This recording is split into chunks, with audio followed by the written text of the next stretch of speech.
Marcos. Es decir, él no sabía leer ni escribir. Por eso cuando él oía alguna carta del apóstol Pablo, le resultaba difícil de entender. Porque Pablo era un teólogo, era una persona muy bien formada. Pero Pedro reconocía que las escrituras de Pablo eran como las otras escrituras. Fíjense lo que dice ahí, versículo 16, las cuales los indoctos e inconstantes tuercen como también las otras escrituras. Está poniendo la palabra de Pablo al nivel de las otras escrituras, de las escrituras del Antiguo Testamento, que eran las que tenían hasta entonces. Y esto es importante tenerlo en cuenta porque en aquella época todavía el Nuevo Testamento no estaba terminado. Apenas se estaba escribiendo, y es importante entender que cuando se escribía una de estas cartas, se leía en todas las iglesias como palabra de Dios, como palabra inspirada por Dios. No es la Iglesia Católica la que dice qué es palabra de Dios y qué no lo es la Iglesia Universal. La Iglesia Católica incluyó varios libros que no son inspirados por Dios en las Sagradas Escrituras. Pero desde el principio y hasta el día de hoy se sigue discutiendo que esos libros no son inspirados por Dios. Ni los judíos jamás reconocieron esos libros como inspirados, ni la Iglesia cristiana jamás reconoció esos libros como inspirados. De hecho, podemos coger las correspondencias de los apóstoles y cogemos la correspondencia de los discípulos de los apóstoles. Estamos hablando del siglo II, siglo III, y vamos a ver que ninguno de los apóstoles ni sus discípulos citaron jamás ni un solo pasaje de los libros apócrifos. Y no los citaron porque no los consideraban textos inspirados por Dios. Pero las cartas de los apóstoles son cartas inspiradas por Dios. Y desde un principio la Iglesia lo aceptó así. Y es importante que tengamos en cuenta esto. Si alguien te discute, no es que la palabra... Mire, la palabra de Dios está por encima de cualquier palabra de hombre. Y si hay contradicción, quien se equivoca son los hombres, porque Dios no se equivoca. Amén. ¿Lo tenemos claro? No se puede entender de otra manera. Volvamos otra vez a Corintios, donde estamos viendo ahí, oigo que hay entre vosotros divisiones. Oiga, divisiones en una iglesia cristiana, divisiones entre hermanos. ¿Ustedes creen que se pueden dar divisiones en la iglesia de Dios? Desgraciadamente sí, ¿verdad? Toda la epístola del apóstol Pablo a los Corintios está justamente, 1 Corintios 11, 18. Toda la epístola del apóstol Pablo a los Corintios está escrita justamente para reprender y exhortar a los corintios contra las divisiones internas que había entre ellos. A ver, ¿recordáis los que han estudiado la palabra, la primera epístola de Corintios desde el principio? ¿Recordáis qué eran las cosas que dividían a los corintios? Tenían celos entre ellos, envidia, pero ¿qué cosa les dividía? ¿En qué lo expresaban? En los celos, la envidia. ¿Qué lo expresaban? A ver, es decir, tenían problemas porque estaban divididos como partidos dentro de la iglesia. Pues yo soy de Pablo, pues yo soy de Apolo, yo soy de Cristo, decían algunos, ¿verdad? Estaban divididos en eso, en sectores dentro de la iglesia. ¿Qué más les había dividido? Eso lo vamos a ver todavía, no hemos llegado al capítulo 12. Digo lo que hemos estudiado hasta ahora. Hay más cosas que les van a separar, pero lo que hemos estudiado hasta ahora, Rubiela, ¿perdón? Las culturas, había romanos, había griegos, había judíos, había gentiles. Esas culturas y sus costumbres y tradiciones los enfrentaban. ¿Qué más?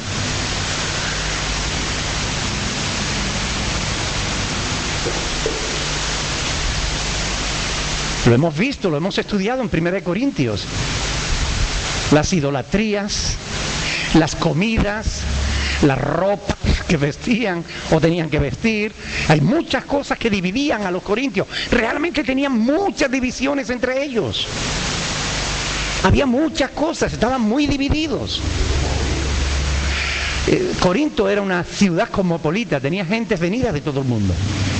Pero todo eso les estaba dividiendo. Por si fuera poco, y por si hubieran tenido pocas divisiones, además, los miembros de Corinto eran variopintos. Había gente muy rica y también gente muy pobre, esclavos. Y esto era otra división más que se daba en la iglesia en Corinto.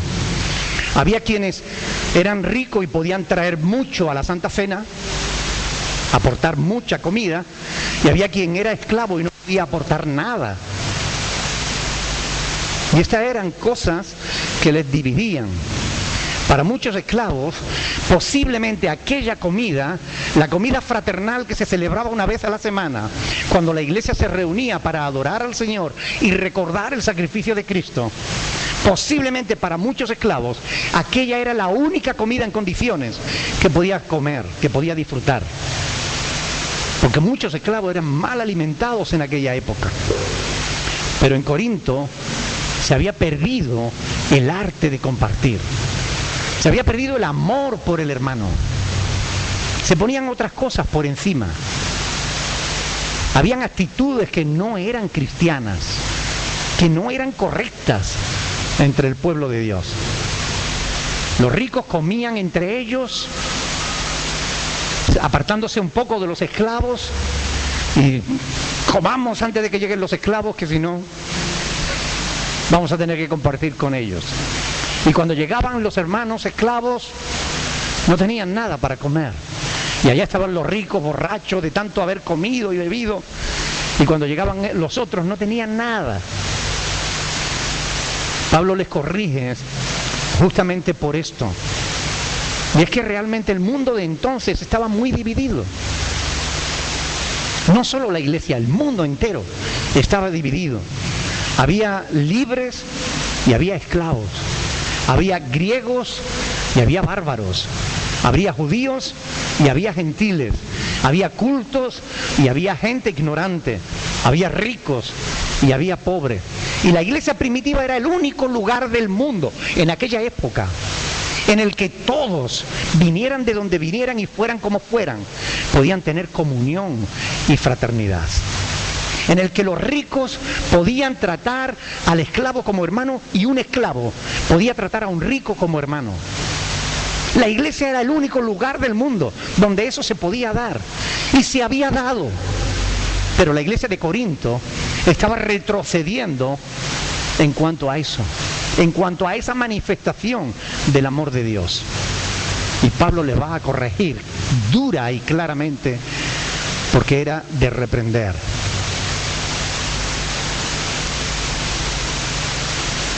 ¿Cuál podía ser el resultado de esas actitudes?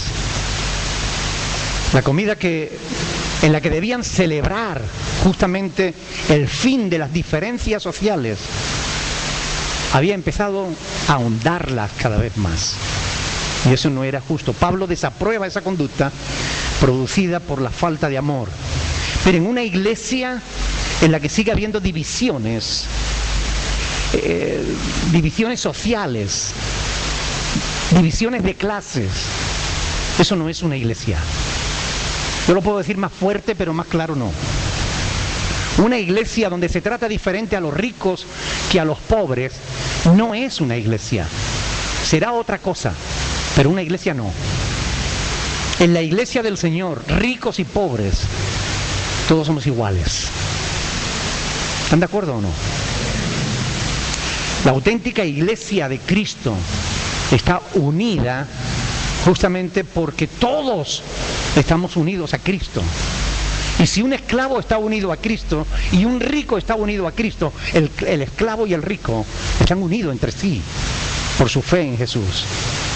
Cuando una iglesia olvida el compartir, cuando una iglesia vuelve a las actitudes del pasado, cuando no tenía a Cristo en su corazón, cuando una iglesia ha dejado las buenas prácticas del amor, esa iglesia ha perdido su naturaleza. Por tanto, ya no es una iglesia. Un cristiano verdadero no puede soportar tener mucho y ver a su hermano con necesidad y no hacer nada al respecto.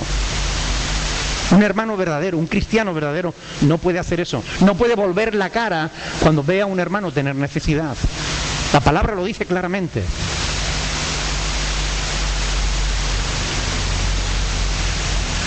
Versículo 19. Porque aquí hay, este versículo es muy difícil de comprender para mucha gente. Dice, porque es preciso que entre vosotros haya disensiones. ¿Realmente es preciso que en la iglesia haya disensiones? Ojo, la palabra disensiones no es igual que divisiones. ¿Entendéis la diferencia? La diferencia es que divisiones es cuando estamos separados por estas actitudes, ¿ok? Cuando hay divisiones es rotura, rasgón, cisma, y esa no debe darse. Es decir, no es lógico que un hermano tenga una actitud contraria hacia otro hermano. Eso no es lógico, no pertenece a la naturaleza de Cristo. Por tanto, si somos el cuerpo de Cristo, no debe haber divisiones entre nosotros. Ahora, disensiones, sí. Disensiones significa partido, escuela, secta, herejía. Es decir, son posturas que no tienen que ver con las actitudes, sino con lo que se cree. Y ahí sí esto es necesario que se dé. Es necesario que en la iglesia se den las situaciones propicias para que los que no creen en la verdad surjan, afloren y se haga la diferencia. Porque los herejes no deberían estar en la iglesia. Y esto es importante. Por eso Pablo dice, es preciso que entre vosotros haya disensiones para que se hagan manifiestos en vosotros los que son aprobados. Es decir, hay ciertas situaciones que se dan en la iglesia que favorecen el que los falsos hermanos afloren. Porque en la iglesia hay falsos hermanos.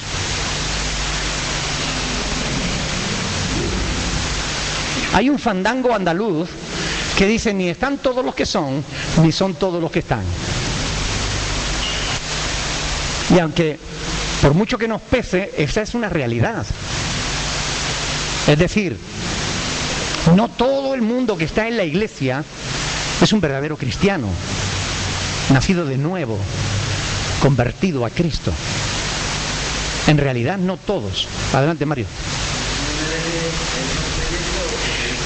No, un hereje no es un no creyente, es un creyente, pero que cree algo diferente a lo que está establecido por Dios en su palabra.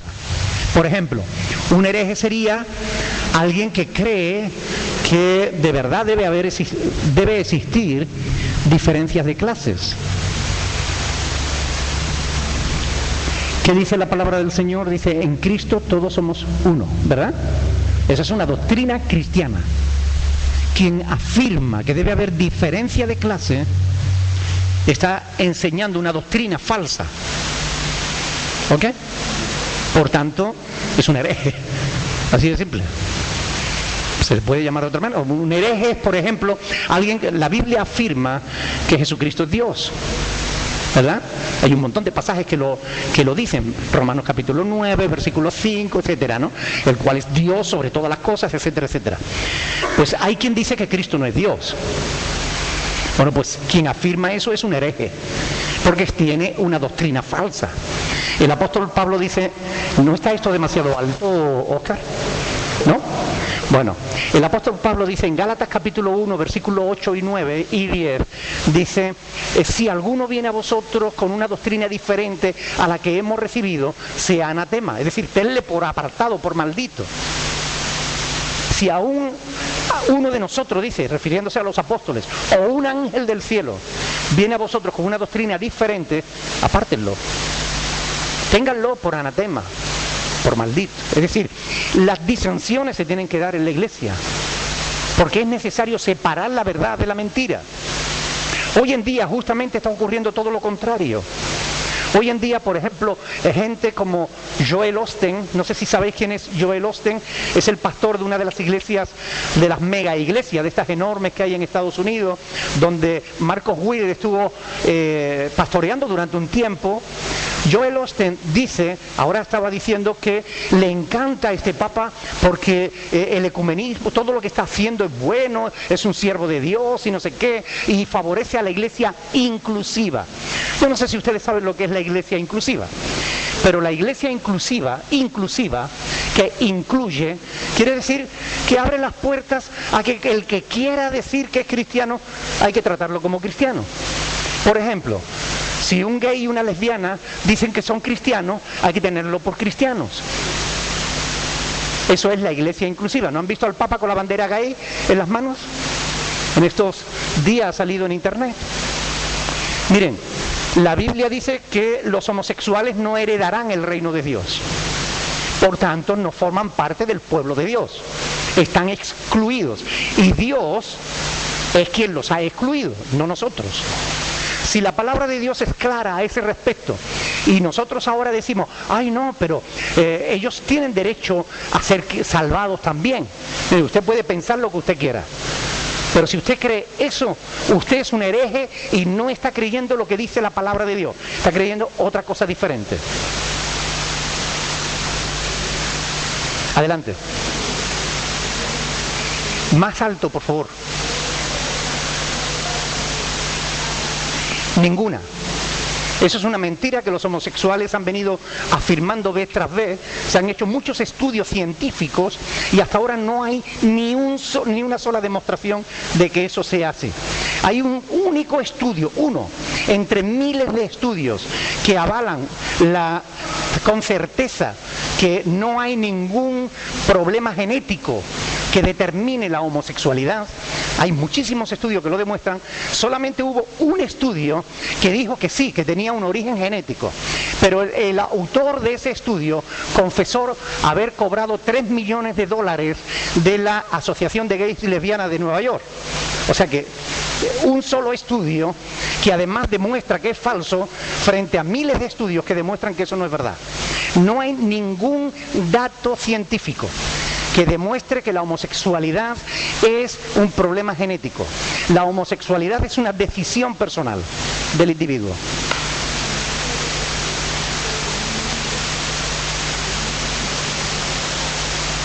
Cuando los niños tienen una tendencia diferente o hacia su propio sexo, lo que necesitan son unos padres sensatos que les eduquen adecuadamente. Porque si la homosexualidad fuera un problema genético, Dios no lo condenaría jamás.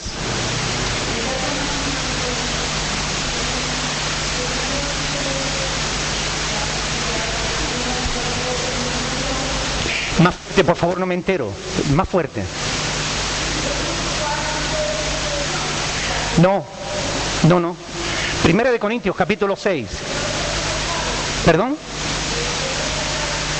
Vamos a ver, no voy a decirlo yo, leamos la Biblia, a ver qué es lo que dice Dios. Primera de Corintios, capítulo 6.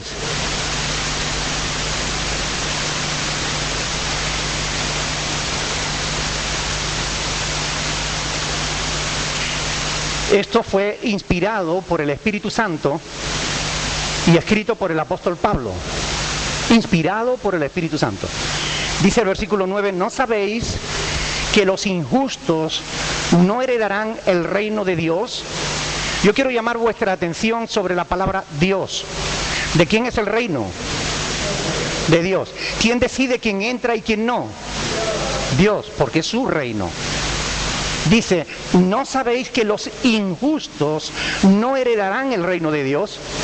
Es decir, toda persona que obre en injusticia no va a entrar en el reino de los cielos, porque Dios lo ha afirmado. No erréis, es decir, no os equivoquéis, ni los fornicarios. La palabra es bien clara al respecto. Ni los idólatras.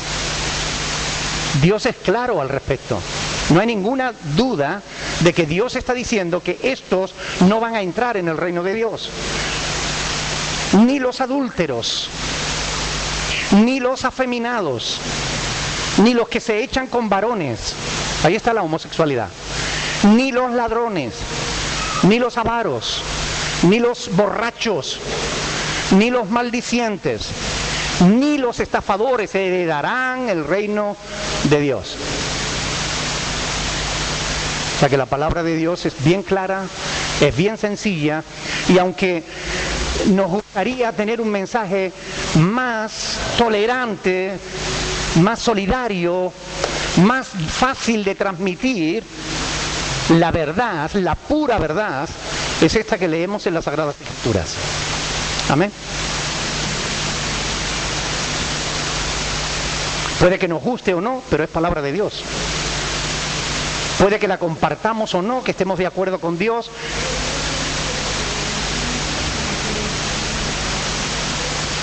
No sabes. Pero no puedes decir que no sabes.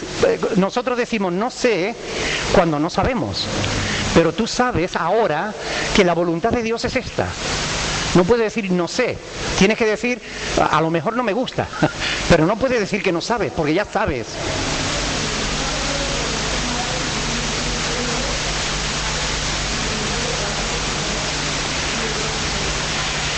Yo tengo un hermano, tengo una sobrina y que están enojados conmigo. Toda mi familia ha dejado de hablarme porque les he dicho estas cosas. Pero mire, es el precio que hay que pagar por decir la verdad.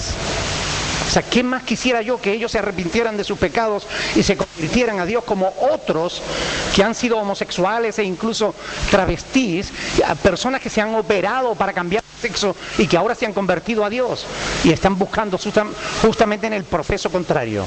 Pero ¿qué vamos a hacer? Es la verdad, y la verdad hay que decirla, nos guste o no nos guste. Amén. Porque esa es la misión que tiene la Iglesia en este mundo. Esa es la misión que nos ha tocado, ser columnas y baluartes de la verdad. Hoy en día hay un pastor en Londres que está preso justamente por decir lo que yo acabo de decir. Y está preso. Lo han metido preso por decir que los homosexuales no heredarán el reino de Dios, algo que está escrito en la palabra de Dios. No se extraña que cualquier día vengan para prenderme a mí, llevarme a la cárcel, pero iré a la cárcel diciendo lo mismo. Esta es la verdad. Y si no se arrepienten de sus pecados, se van a condenar. ¿Perdón? Sí. Pregunte lo que quiera. Sí.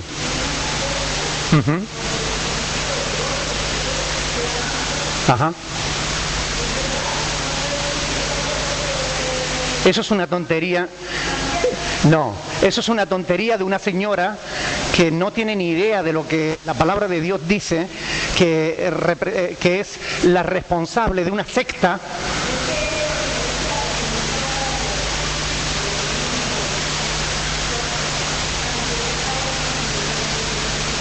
Pero son dos cosas diferentes. Una cosa...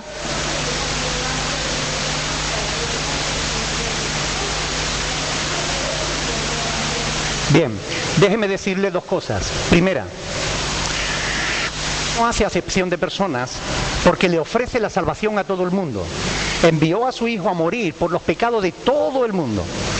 De tal manera amó Dios al mundo que dio a su Hijo unigénito para que todo aquel que en Él crea no se pierda, mas tenga vida eterna. Por tanto, Dios no hace... Déjeme responderle. Cosa, aunque Dios no hace acepción de personas, Dios es soberano y Él decide quién entra en su reino y quién no. Cuando Dios decide que los homosexuales no entren en su reino, no es porque Dios es malo y quiera fastidiar a los homosexuales. Lo que Dios está haciendo es llamar a los homosexuales para que se arrepientan de sus pecados y se conviertan a Dios y obren conforme a la naturaleza que Dios les ha dado.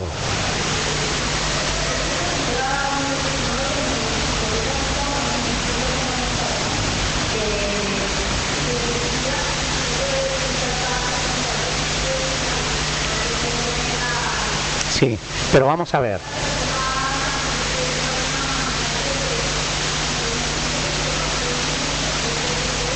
Bien, déjeme responderle. Cuando nosotros tomamos un texto de las Sagradas Escrituras, a la hora de interpretarlo tenemos que tener en cuenta ciertas normas que se llaman hermenéutica. La ciencia de la hermenéutica es la ciencia de la interpretación bíblica. A la hora de interpretar las palabras de Dios, no podemos coger cualquier texto e interpretarlo a nuestra manera. Hay que interpretarlo dentro de su contexto. Cuando Pablo está diciendo esto aquí en el capítulo 9 de Primera de Corintios, es un apóstol de Jesucristo mandando una carta a la iglesia de Jesucristo para que sepa lo que es la verdad. El pasaje al que usted hace referencia, que es de Levítico, que es un pasaje del Antiguo Testamento, cuando esa señora está usando ese pasaje, está tomando un texto que Dios le dio al pueblo de Israel en un momento determinado de su historia, por una razón concreta que nada tiene que ver con la iglesia. Yo no puedo tomar un texto, sacarlo de su contexto como pretexto para hacer lo que me dé la gana.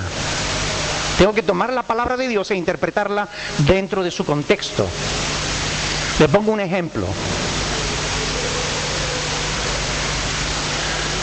¿Qué ejemplo podemos poner? Hay muchos ejemplos que se pueden poner. Pero, por ejemplo, hemos estado hablando estas semanas atrás sobre el tema del uso del velo, ¿verdad? O sea, sería lógico que nosotros ahora vistiéramos como los hombres y las mujeres del siglo I. No tendría sentido. Pero si yo tomo un texto y lo saco de su contexto, me equivoco, lo interpreto mal. Ahora, esta palabra que acabamos de leer es un texto que está dirigido a la iglesia. Por tanto, no es un texto histórico, es un texto doctrinal que nos enseña lo que tenemos y lo que no tenemos que hacer. Hay textos históricos que nos dicen lo que sucedió. Por ejemplo, un texto histórico: Judas cogió y se ahorcó. ¿Quiere decir que nosotros ahora tenemos que coger y ahorcarnos? Oiga, no. Eso es un texto histórico, nos dice lo que Judas hizo. Pero cuando tomamos un texto histórico y lo tratamos de usar para aplicárselo a la iglesia, estamos cometiendo un terrible error de interpretación. ¿Ok?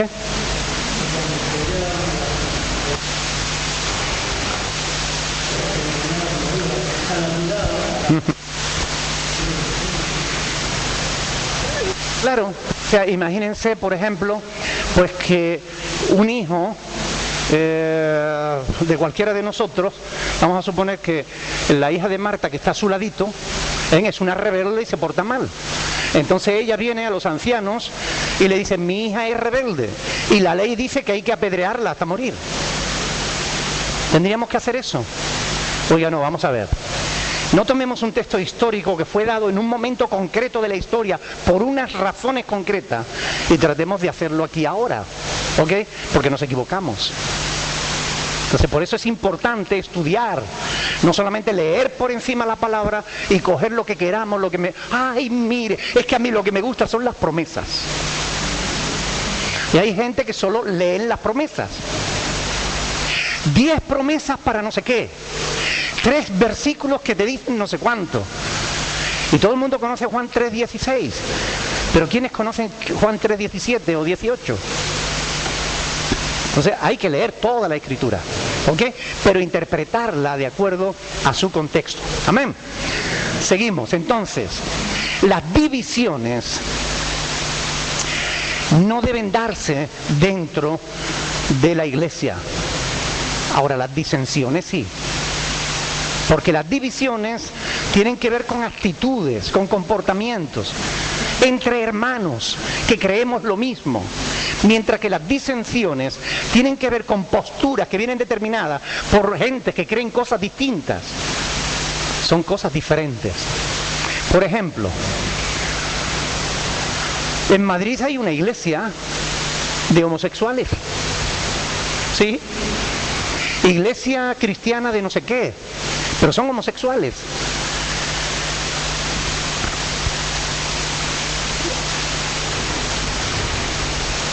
Yo no los considero mis hermanos en Cristo.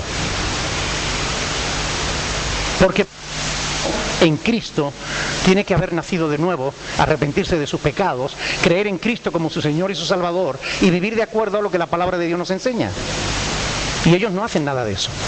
Oiga, usted puede ir a un local, cantar cánticos, Usted puede coger la Biblia, decir de ella lo que a usted le dé la gana, pero eso no es una iglesia. Es una imitación, una mala imitación de la iglesia. Eso no es la iglesia cristiana. Sabemos que iglesias hay hasta satanistas, pero no son iglesias cristianas. No toda iglesia es cristiana. Amén. Por tanto, según la palabra de Dios, Pablo dice... ¿Perdón? Sí, por favor, ¿qué pasó por ahí? Hay un bebé por ahí. Por tanto, dice Pablo, versículo 19, 1 Corintios 11, 19, es preciso que entre vosotros haya disensiones para que se hagan manifiestos entre vosotros los que son aprobados, para descubrir los que verdaderamente son cristianos y los que no lo son. Los verdaderos seguidores de Cristo tuvieron que oponerse a aquellos que enseñaban cosas diferentes. Fíjense, por ejemplo, Gálatas capítulo 2, quiero que lo lean conmigo. Gálatas capítulo 2.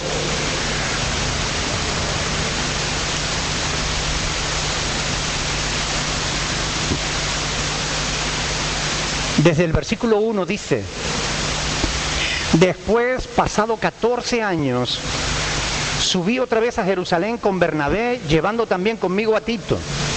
Pero subí según una revelación, y para no correr o haber corrido en vano, expuse en privado a los que tenían cierta reputación del evangelio que predico entre los gentiles. El evangelio que predico entre los gentiles. Mas ni aun Tito, que estaba conmigo, con todo y ser griego, fue obligado a circuncidarse. Y esto, ¿a pesar de qué?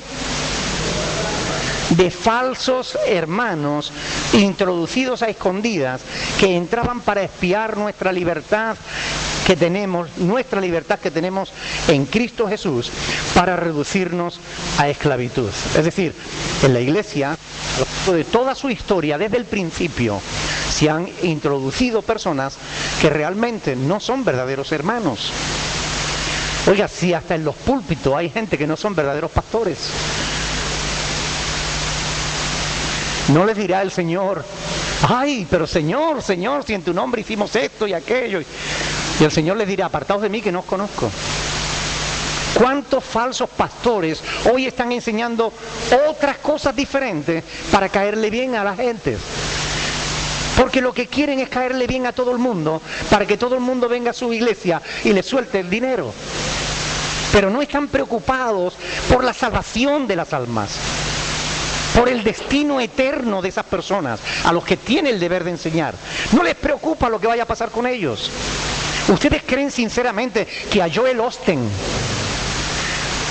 que a Benny Hinn, que a Jesse Duplantis, que a Kenneth Copeland, a todos esos falsos pastores, falsos maestros, a Guillermo Maldonado, a Cas Luna, ¿ustedes creen que a todos esos falsos siervos de Dios les importa la gente que están en sus congregaciones? No les importa. Ellos lo único que quieren es hacerse ricos. Es lo único. Marcos Will, ¿ustedes creen que les importa las almas? Lo único que le importa es hacerse rico. Lo ha dicho claramente. Que sus hijos se hagan ricos es lo que él quiere. Es lo único que le importa. Cuando la palabra de Dios dice claramente que el que ama la riqueza es un necio. Y la palabra de Dios es clara. Pero claro, hay que decirle a la gente lo que la gente quiere escuchar. Oiga, no. El deber de un verdadero siervo de Dios es expresar la verdad. Le guste a la gente o no le guste, le siga a mucha gente o no le siga a nadie. ¿Saben ustedes que a Jesús le siguieron multitudes, verdad? ¿Cuántas personas a pie de la cruz? 4 personas. 3 mujeres y un muchacho. 4 personas de todas aquellas multitudes que le seguían porque les daba de comer. ¿Fue fracasado Jesús en su ministerio? No. Lo que pasa es que la verdad, la verdadera verdad, es que el hombre ama más las tinieblas que la luz, porque sus obras son malas. Así está escrito en la palabra de Dios. Los hombres prefieren la mentira a la verdad.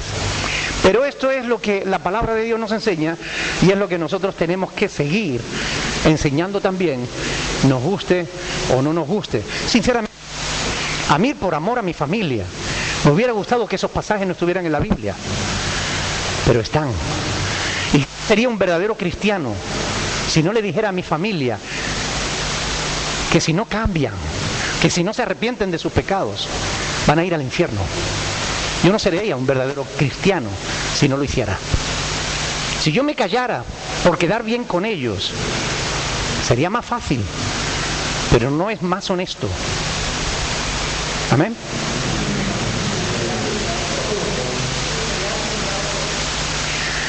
Claro.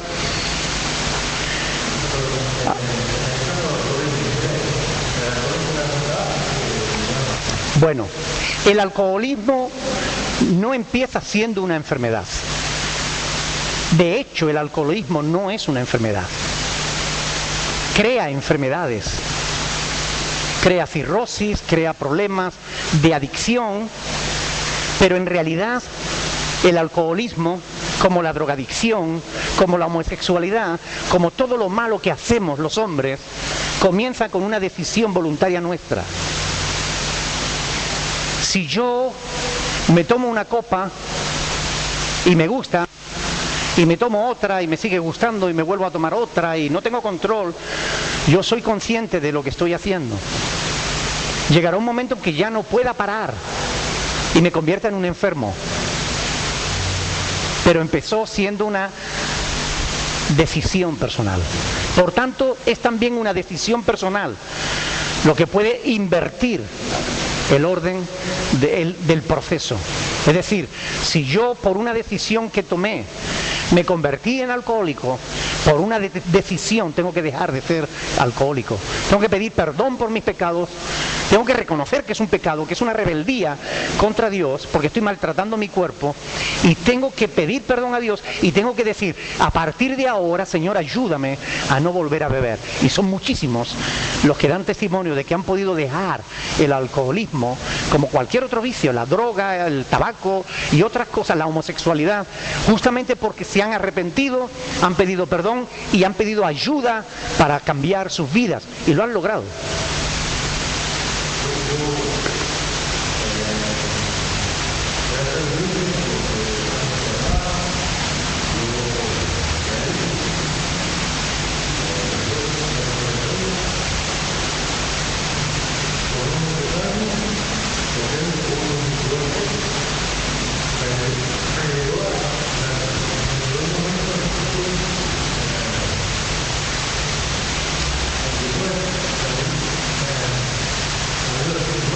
Uh-huh.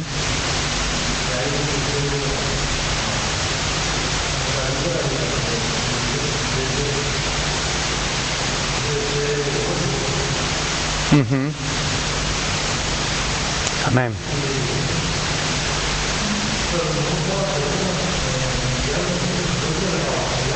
Ajá.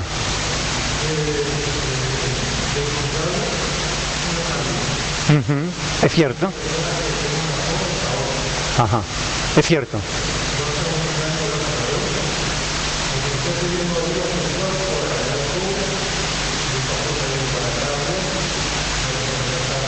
Uh-huh.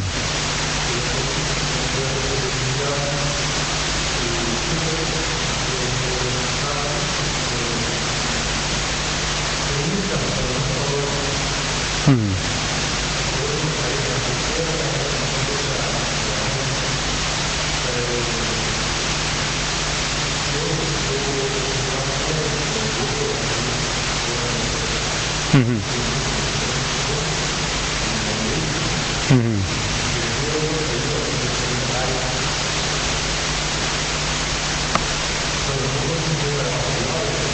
Claro.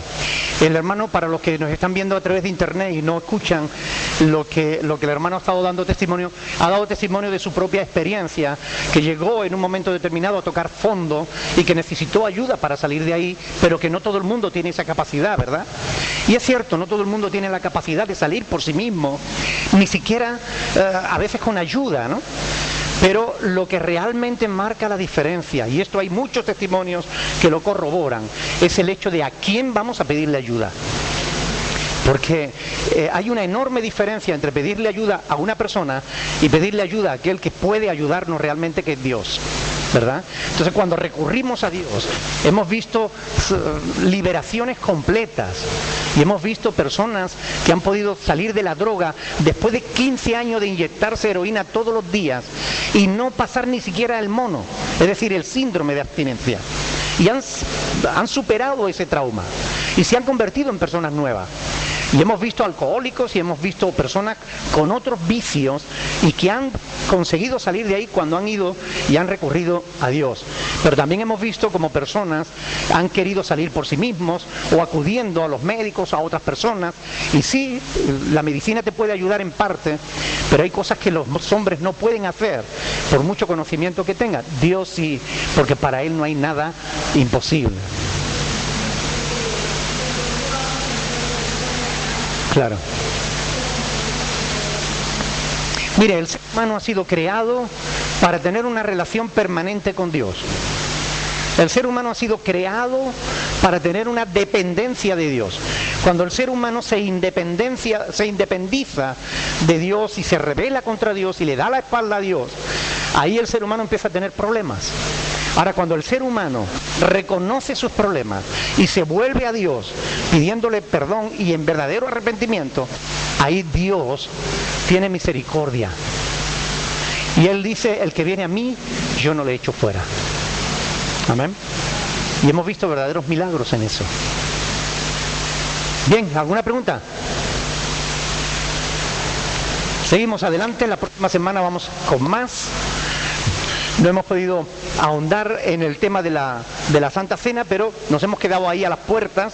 Pero la próxima semana, si Dios quiere, tendremos la oportunidad de ahondar un poquito más en ese tema. Yo les invito a que por favor cojan la palabra de Dios, capítulo 11 de Primera de Corintios, y lo lean bien, léanlo profundamente, una y dos veces, anoten las preguntas que les surjan, para que la próxima semana, el próximo jueves, si Dios quiere, podamos seguir hablando de estos temas. Amén.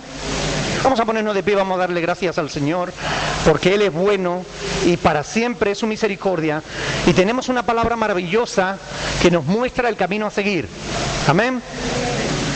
Vamos a darle gracias a Dios por haber hecho posible que esta palabra, a pesar de haber sido perseguida a lo largo de todos los siglos, a pesar de que los hombres han intentado destruirla muchas veces, aquí sigue estando todavía. Amén. Démosle gracias al Señor y pidámosle que Él nos ayude a enseñarla, a profundizarla y a prestarle atención, para que de esa forma conozcamos bien la voluntad de Dios para nuestras vidas. Alguien que nos despida, por favor, en oración.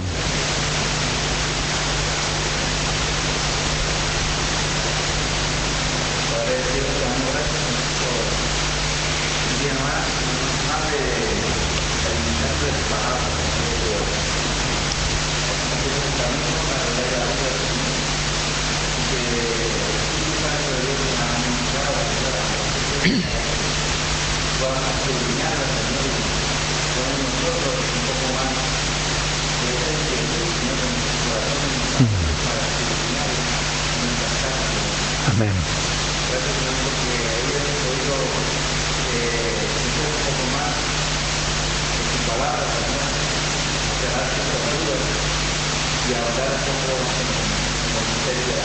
Amén, Padre.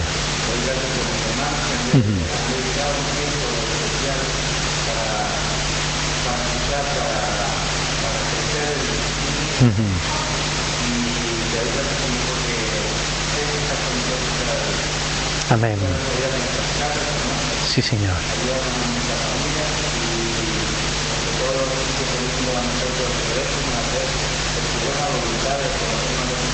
Amén.